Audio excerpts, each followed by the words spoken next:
All right, everybody. Today's guest is the founder of Dynamism Leadership, formerly HRRX, a leadership mindset and organization development consulting firm established in 2005.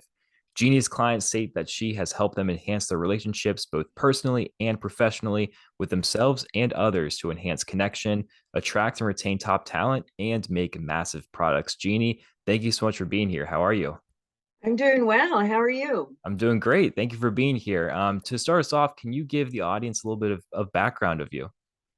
Sure. As you just mentioned, I started my business HRX. It's now Dynamism Leadership. I started in 2005. But prior to that, I had spent decades it's hard for me to say that because sometimes I'm like, how old am I, right? Like spent Hmm. decades climbing the corporate HR ladder. So I have worked with thousands and thousands of leaders at a gamut of different organizations in different fields. So pharmaceutical, real estate, biotech, high tech, you name it. I've probably been in one of those organizations doing some capacity of related to human development, any human centric aspect of the business I can help manage.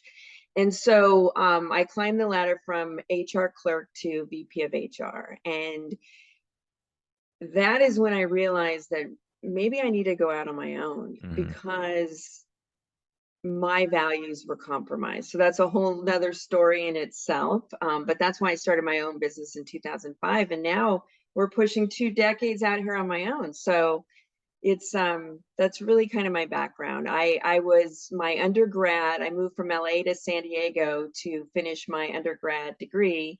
And the university classes were all impacted. So I was going to major in marketing. I thought that was the coolest thing at the time, and they were all impacted. I wanted to get out of college. So I'm like, where can I apply most of my units? And they said public administration. And then I ended up falling into doing an internship at the city of Chula Vista in their HR department. And then the rest was history. That's where I really fell into realizing how, if I show up my true self, where am I doing my best? And it was Hmm. working with people and working with leaders at all levels to understand how they could better show up in the work world, and that carries over to their personal life, so there isn't a separation really. Right. That's awesome. So you mentioned working with a lot of leaders. What are some traits that you saw from all these leaders that kind of relate to someone being more successful compared to someone that is not so successful?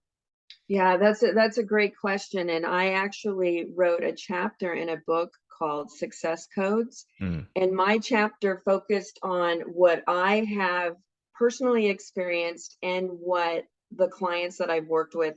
I really identified there's 5 areas that make the people I've worked with more successful. And that's really understanding their ability to change, Hmm. like accepting change, knowing that it's okay to make changes and being comfortable with it. And I've worked with people who are a much older generation than me. No, we're doing it this way because we've always done it this Yeah. way. Well, the reality is that's bullshit because Hmm. nobody wants to always just because we did it. Well, guess what? Maybe this new way will bring you more profit. And I've worked with a lot of leaders to stop and listen to their, and I'm going to say it, their younger staff, because they are coming in with a fresh perspective. Hmm. So being able to change, being willing to change, and understanding that change is a necessity for your business to survive and thrive. And then trust. Trust is the number one issue in any organization. And we can talk a little bit more about specifically developing a culture of trust if you want to get into that. Trust and be trusted. Set yourself up in a manner that people, you're showing up authentically so that people can trust what you're saying, Hmm. and allow them to be authentic and show up their self and not have to put. I used to laugh because back in the day, like I would drive up in my car, park in the parking lot, put my work hat on, go up the elevator, play that role all day, throw that hat in the back seat, go to happy hour and be Jeannie, right? And then it Hmm. was like, wait a minute. That's when I started showing, going like, I want to be my whole self 100% of the time. Right. Why do I have to go put this suit on and act like this? That's like, people call it the monkey suit, right? Like, I didn't want to do that. And I always thought the corporate uh, um, cubicle thing, and the Monday through Friday was just nuts. But anyway, set yourself up to be trusted, and set your staff up so that you can trust them. Mm-hmm. Communicate. And the only way to get that, to be able to trust people, is to communicate openly, honestly, directly, and timely, right? So it's Yep. really important to be able to communicate. Be resilient. So know how to just like roll with the punches, and like we were talking about, like little things that are annoying during the day, but just whatever, it doesn't make a difference. Stick to your goal, be resilient, and then have a high level of emotional intelligence. Mm.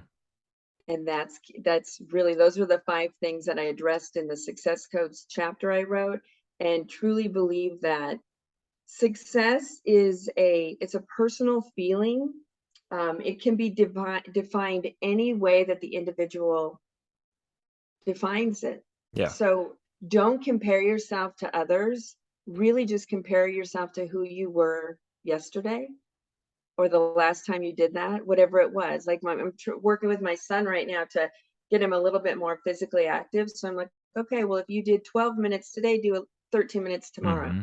If you can do a 2-minute plank, do a 2-minute and 10-second tomorrow, whatever, Exactly. just improve yourself from where you were yesterday. And then just know that everyone is a leader of their own life, and that the choice is yours on how you want to show up. Yeah, I love that definition because it's always so much comparison in our society, looking at what other people are accomplishing or where you should or shouldn't be at this point in your life. And not many people just take a step back, understand like, this is who I am. I'm either getting better or worse, and I need to address that appropriately. So I love that point. Like, just understand that success is different for everyone and just measure it by your progress every single day. And I want to add that, don't it's great to have these lofty goals. I highly Mhm. recommend that. Like, where do you want to be? And I know you were talking with I listened to your episode with Rich yesterday, and he Yeah. was talking about vision boards and all this. So it's great to have these lofty goals, but you don't have to eat it in one day. Mhm. You know, that's saying, like, how do you eat an elephant? One bite at a time. Yep. You can't possibly, and that's where people burn themselves out. They lose interest. So everything can be broken down to digestible chunks that can be managed today. Even if it's just one thing or 2 things or 3 things, break it down. Mhm. And it can be anything, personal or professional. You can get it done if you set your mind to it. Just make it like a reasonable goal that day, what you're going to get done, and then stretch yourself just a tad. So Yeah. I was always raised to like do a little bit more, like just go that little extra mile, Mhm. and it would make a big difference. Yeah, 100%. And I love the quote, progress over perfection, because many people, they strive to be perfect in something, that they nitpick every single thing, but they're not focusing on the progress. And if you just focus on getting a little bit better, eating that elephant one bite at a time, just making the necessary progress, whether it's the smallest step ever or it's the biggest leap that you can take, that little progress over time is going to get you to where you need to be. So taking advantage of, this is the big goal that I have in mind, and just breaking out step by step where you need to be. Because if you look at the big goal, you're going to be intimidated. And like, I'm a big believer that you should have big goals, and your goals should intimidate you a little bit. But at the Mm-hmm. same time, like, understand that you're not going to achieve it in one day. I'm big on, I've had a couple of Navy SEALs in this podcast, and they talk about how, when they're going through Hell Week, everybody dreads the entire Hell Week. You think about the week that you have to suffer emotionally, physically, mentally. Nobody can last that week if they think about the week in total. But if you think about, I can make it to breakfast, I can make it to this next drill, or in someone, if you work an office job, I can make it to this next meeting, this next sales call. Little by little, you're going to be so far beyond everyone, because you just take the small progress one step at a time. Absolutely, 100%. And a lot of times I've worked with people where they are frantic, like, how am I supposed to do all this? What am I supposed to get done? Well, you know what? Focus. And it used to be like, just be worried about one day at a time. Yeah. No, one moment of one Mhm. day at a time. So right now, you and I are talking. I don't have to worry about anything else. You're on my Mhm. calendar. I blocked everything out for this hour. This is it. That's all you got to worry about. For sure. And I had a mentor who would be like, you're getting yourself caught up around the axle. And I love Mm. that saying, like, you're right, like that hamster wheel. Just pull yourself off, stop it, put a foot out, stop it, and think about what do you need to worry about right now? Like you said, in the work world, get to the one meeting. You know what? Do your presentation. When they come Mhm. around to you, give your idea and don't worry about anything else. It's going to get done. And Yeah. I like what you're saying about the Navy SEALs. Like they used to say fighter pilots, right? They're focused on all this, like women fighter pilots are focused on all these things, and when men are simply focused on the target, Mm. right? And so there's controversy about being able to multitask. Can you really multitask? And I used to be like, hey, I'm the queen of multitasker. I can pull this stuff off. And you know what? I've come to realize that no, Yeah. focus on one thing at a time, one moment at a time, and finish it. And if you're one Mhm. of those people who love to make lists and check it off because it's a sense of accomplishment, there you go. Yeah. Put a bunch of things on your list and feel that sense of accomplishment with each little bite of that elephant. And you will achieve your goals if you really want to. Yeah, for sure. Multitasking is crazy. Like I was a believer of it. I thought I could do it. And then the statistics about like 95% of people can't do it. It was absurd to me, but it makes a lot of sense. Like your brain can only focus on certain things at once. And yeah, you could like listen to this podcast while you're doing the laundry, but that's like a mindless activity. If you're actually focusing on like doing critical stuff in your day, you can't do two things at once, or very, very few people can. And do it successfully or the Right. level that you expect of yourself. 100%. And I learned that. I had to learn that, like everything else. You know what? And I think people should realize that you don't have to have all the answers right now. It's Mhm. okay. And I've coached people on interviewing 101, and I say, it's okay to say, you know what, I don't know. Or give me a second. I want to think about it. That's probably one of the most powerful statements or questions a response that a interviewee can or interviewer, no, Yeah. interviewee can ask of the interviewer. It's like, can you just give me a second? Hmm. Because it shows that how you're going to show up in the work world is you're not going to react, you're going to respond the way that you intend to. Right. So I encourage people to do that. If you're interviewing or if you're in a meeting with your manager, you know what, I'm not sure, but I'm going to get back to you with that. It's okay. Hmm. Because what I've seen so many people fail when they pretend, fake it till you make it. That statement Yeah. I can't stand, probably because I'm such an authentic person. It's um it's I've seen so many people fail because they don't want to be seen as I don't know how to do it. Mm. Well, how could you possibly know how to do everything? So it's Yeah. be more genuine and say, I don't know. But guess what? I'm fully capable of finding out. So I'm going to come back in 2 hours with all these answers and then do it. Come back in an hour and a half, not two. Yeah. And people respect that. Like if I were to ask someone to do something that I know more about, and they try to respond to me and act like they know everything, and you know if it's truth or not. Like if you are a professional in whatever area and someone's telling you how to do something, like you know if there's merit to what they're saying. So that discredits someone already. So the whole fake it till you make it, like if you were just talking to talk and you have no experience or knowledge or research behind what you're saying, it's going to look bad. So if you just say, "Hey, let me take some time," like I love that point, and it's Hmm. a great message for everyone. Like if you're interviewing or you're just like connecting with people, like just take a time to humble yourself and say, "Hey, let me figure this out." So thank you for that. That's a great tip. Yeah, thank you. And I think that, oh, I just lost my train of thought. And that's okay too, Yeah. Yep. just it's okay. Yeah, that's all right. Going back to what you said about people not liking change, I want to touch on that. I was listening to a podcast this morning, and the speaker was talking about closing sales and how it pertains to evolution of sales tactics over the years. And he was talking about how, like, when you close in real estate deals, years past, you have to travel to the site, you have to look at the property, meet with the landlord, all these different things. But he's saying today, you can go online and you can look at the outside perimeter of the property. You can look inside the property all from your phone. it's so much different. You can determine if you want to buy something or not just from picking up your cell phone and looking for 5 minutes. Whereas in the past, you might have to drive a couple hours, do a lot of paperwork. It is a whole different ballgame. But people are still running the industry as if it were 30 years ago when this Yes. technology didn't exist.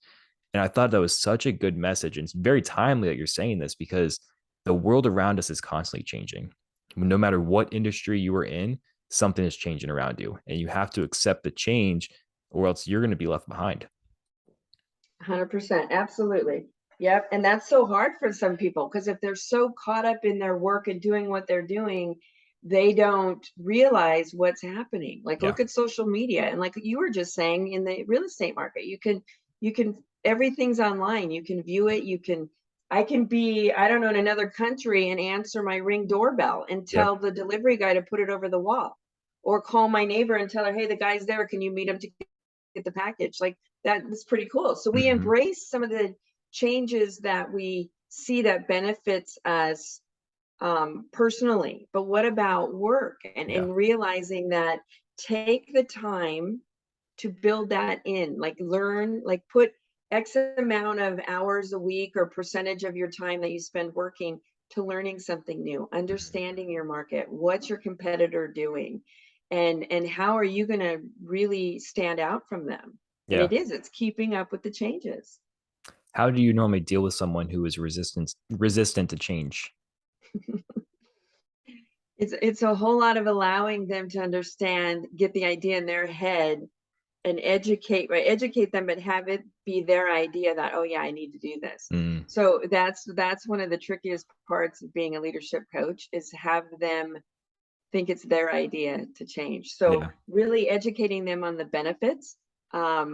Maybe they didn't have the awareness that this is what's happening in the world. Have you thought about this? And again, we are so busy, caught up in running our businesses that it's almost like it's running past you, Mm-hmm. and you don't realize it. So um, having them like asking them empowering questions. What would it be like if your business was like this? Or what would it be Yeah. like if you like who's your number one competitor? Why do you like them? Who do you follow? What is keeping you from being just like them or exceeding their goals? Like what is it? And so have them realize, oh my God, it's so simple. If I just changed this, if I just Mm-hmm. automated this, and then they'll do it. Usually it has to do with the way that the older generations communicate or their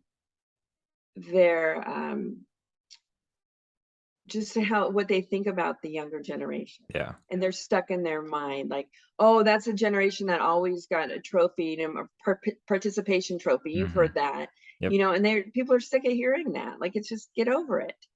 Like, and I really recommend that leaders take the time to get to know their staff, not just about what they do on the job, but who they are, Mm-hmm. what makes them tick and what ticks them off. That's something I say a lot. Like, Mm, I like that. do you know? So here, you have a staff of 5 people. Mm-hmm. Do you know what really inspires Mary? Do you? Have you asked her?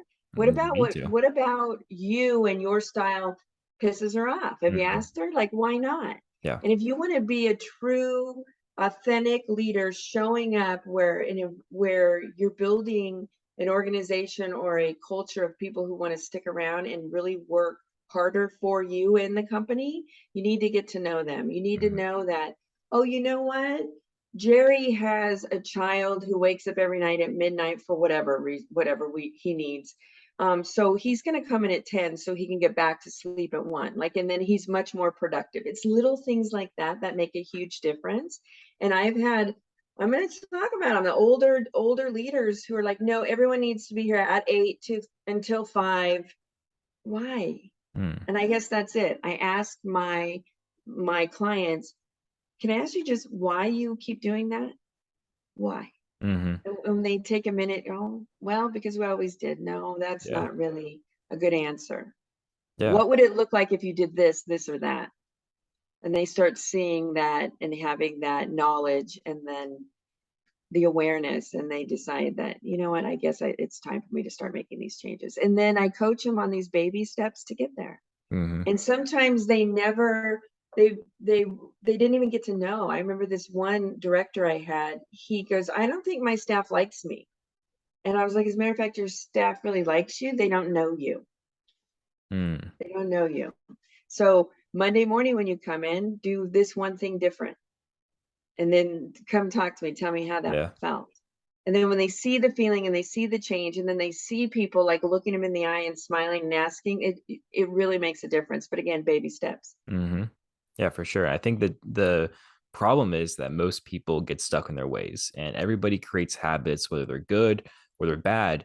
Things that you do over time just become second nature to you. And there's all these decisions that you make every single day, but most of them are on autopilot. You don't even have to think Hmm. about making any sort of action because it's just what you do every day. One book that I was reading was talking about someone who wanted to get fit and they weren't seeing the results that they wanted, but someone looked at their daily actions and they would go to the gym and every single time that they got home, they'd be eating bad food and drinking a soda. And the guy would complain all the time, why am I not getting fit? Why do I not see results? Why do I not feel healthier? All these things. He's like, look at what your habits are. Why do you drink the soda after you work out? Why do you eat the bad food? It's like, well, I don't know. I never even considered that. So it's little things like that, like you said, with I don't know. That's the way I've always done things. Like everybody gets stuck in their ways, whether it's personal or with work relationships, anything. There's always these habits that we form that either we don't even know that they're there or we don't know how they impact other people. So I think a lot of people need personal inventory just to look inside and say, why am I doing this? And that's the simplest question you can ask. Why? Just Yeah, ask yourself or ask someone else. This can be to learn more. This could be in a debate, just say why and have the person explain themselves. And if they can't, that's a problem. You need to adjust that. absolutely. I love that. Like you said, personal inventory, simply asking why, or partnering with a career coach or someone Mm-hmm. who will challenge you. And they, like you just said, they're on autopilot. They're not seeing it. Yeah, That guy didn't realize he's drinking sodas and having because he just always did it. It's his natural reaction to grab that. And just as someone to check and balance like what you're doing. mm-hmm. And it's not to like manage your life, but you if you want to make changes and it's been hard for you to see that, then get somebody who can help you identify what those obstacles are and ask you simple questions like why.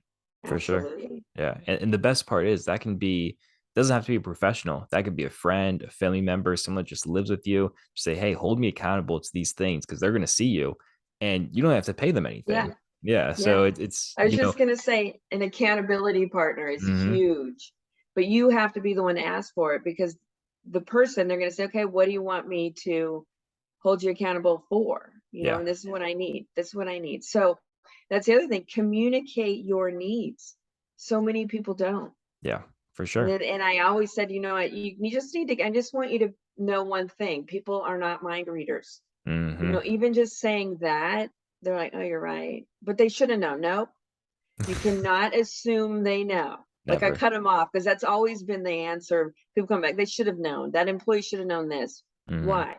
Why? How can you sit here and expect them to know that if you didn't communicate it?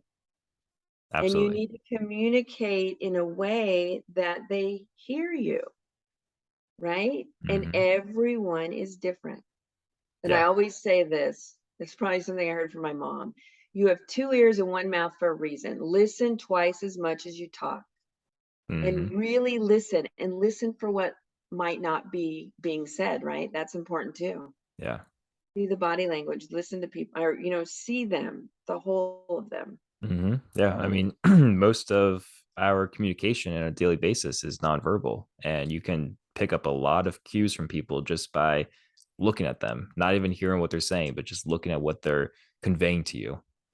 Right. And that's probably what's been so challenging with since 2020. Yeah, that's true. There's a lot of I have this one client that I was talking with yesterday. They were planning to finally get the entire like division together in person because they haven't been together since maybe fall of 2019. Mm-hmm. And they're here in California, in San Diego. And now they're thinking of it was supposed to be the end of this month. They're pulling the meeting back because of COVID cases coming back up again. But their staff is really missing that. Like there's something about the Mm, human touch and interaction and just laughing with somebody where you can see not on the screen yeah. really. And I mean, it is the sign of the times, and the technology has been really beneficial for a lot like this. The Hmm. conversation we're having, it's great, but you also need to be there in person too. Yeah, So figure out ways to do that. definitely agree. Jeannie, you mentioned trust as well. Can you talk about why trust is so important in relationships? Yes. Yes, yes, yes. So Mhm. both personally and professionally. Yeah. My one of my core values is trust, and I'm on my second marriage, and the number one reason that marriage ended was the lack of trust. Mm, Like, and that's super important to a lot of people. And when a manager and a leader don't have that, like a lot of people, oh, I lost this staff member today. Well, he found a job making more money.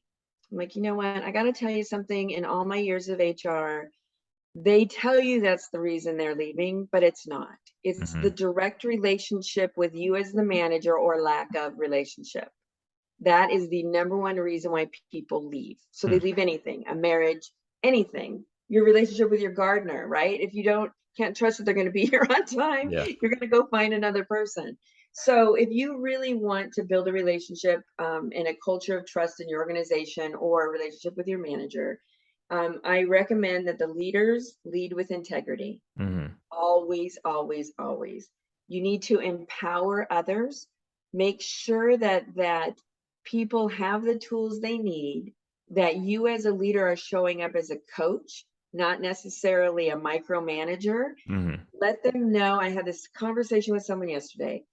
Here's your vision of what the project looks like. Make sure you give them every single spec around what you expect that to look like, and then empower them to get Hmm. there on their own, right? So and if they have better ideas on what it should look like in the end, let them share that with you, so you're building that relationship where they feel comfortable being able to do that, but empower them to do their job. Model the behavior that you want.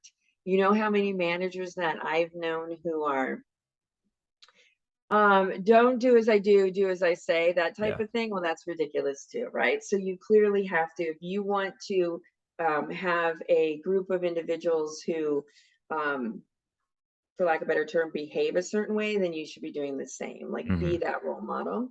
Communicate, communicate, communicate. Communicate not just the good news, the bad too. Hmm. And what I've shared with, God, if I could say this, hear this one more time, it's crazy. I would have leaders say, but they don't know what to do with the information. They can't handle that. Hmm. You know, you can't handle the truth. Jack Nicholson, remember him in that? Do you remember that? Yeah. And then um, I'm like, believe it or not, they're adults, they're educated Mm, adults, and they do know what to do with the information. yeah. So communicate, good, bad, or otherwise. I've always said that. And believe it or not, you might get some brilliant ideas from the staff that you hired to help you run your business by being honest with the current situation of the organization. So, Hmm. hey, we're in this situation. This is why we're in here. How are we going to get out and get everybody's buy-in? And believe it or not, you might actually be thriving out of that if you let people to be able to share with them the bad news and let them give you some ideas. Definitely. And I have so much respect for people who just cut it too straight. Like there's people that just they don't hold back, and like there's a lot of people that just dance around the facts and figures or everything like you said, and they don't want to give you the bad news. Like people that just ask the important questions or tell you the important things that you need to know are so much more impactful around people around them. And from my experience, people that I've worked with, people that just lead naturally and tell you what you need to know and ask you the questions that need to be asked, they're going to be so much more beneficial to work around, and you're going to learn so much more from them, just because like not many people do that. And if someone does, I mean, it's something to follow, I think. Oh yes, yes, yep. Couldn't agree more. And they will. I was going to say share information, and I don't know why today I just keep. I think I need another cup of coffee. Um, share the information, don't hold back, do it in a respectful manner, Hmm. and frequently communicate what's going on, Yeah. because people can handle it. They can totally handle it. Hmm. And that's all they want to know. And what I was going to say was, when leaders withhold information, then the staff creates it themselves. Yeah, And you don't want that to happen, because that's not necessarily true. And definitely. because what they're now creating, the facts that they believe, is based on their fear of whatever's, for whatever reason. Hmm. So they're creating these facts based on fear, and that's not really what you want. So communicate the honest truth. Definitely agree. Jeannie, on your own journey to personal success, what gets you out of bed every morning? What keeps you going day to day?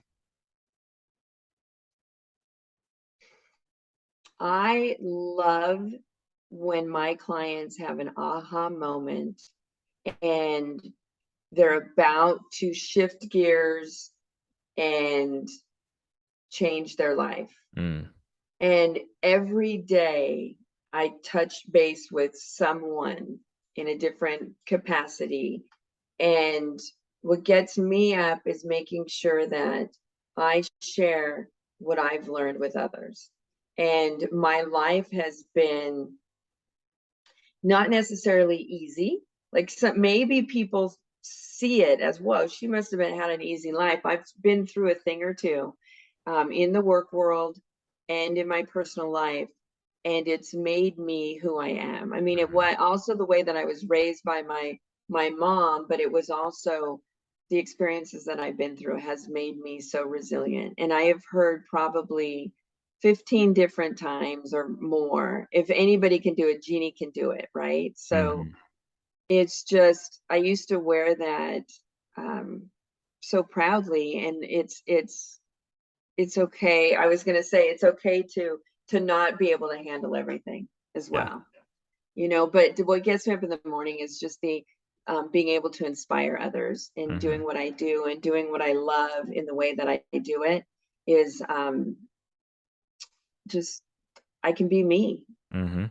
I can be me. And you know, it wasn't, as I mentioned, that elevator, it wasn't always, when I would take that elevator to my job, I wasn't always that. I thought I had to show up a certain way. And it Mhm. was so miserable. It was so miserable. And you're fighting with yourself, but you don't realize that what's happening. You're just like, God, this job sucks, or it's so boring, or my manager doesn't get me. Like, I get all those things because I've been there, done that. Yeah. And it's you have to reach in to yourself, as it's, success is an inside job, and ask yourself, like, what's going on here, what's with me, what's happening, what could I be doing different, you Mhm. know. And if you really want to be doing something else, ask yourself that question you said earlier: why aren't you? What's keeping you from doing what sets your soul on fire? And I did it. You know, I left the corporate world because, and I had an amazing VP of HR job, and I was like, this is not really what I want to do, who I am. I don't feel great about myself. Some of the decisions I was being asked to make weren't, they didn't support my values. Mhm. And so I'm out. I'm out, and I can go do my own thing, you know. And now it's proven. I mean, 17 and a half years later, I'm doing it the way I want to do it, Yeah. creating the things I want to create, helping the people I want to help, and being able to say no to the opportunities when it doesn't feel right. Yeah. And that's huge, you For know. And sure. I know a lot of people are like, they're expected to go to school and be a doctor, or their parents, their grandparents, everybody was a doctor, and they go and they're just like, it's not me. What do I Mhm. do? We live one life, and the choice is yours on how you're going to make it, you know. I always say this: tomorrow's promised to no one. So what are you going to do today to build that life that you want? Definitely. Yeah, I love that. That is a amazing message, for everyone to take back with them. So, thank you for that. Thank you for everything. Jeannie, can you drop your social medias, to make sure everyone is redirected to properly after they listen to this? Sure. I think it's best to go to the website, and all the direct links are on there. It's Dynamism, so Dynamism leadership.com, dynamismleadership.com. And Awesome. that'll direct you to anywhere that you spend your most time on. Perfect. Well, Jeannie, thank you so much. It's been a pleasure. Appreciate all of the value you provided to us. Thank you so much for joining. Thank you. I appreciate your time.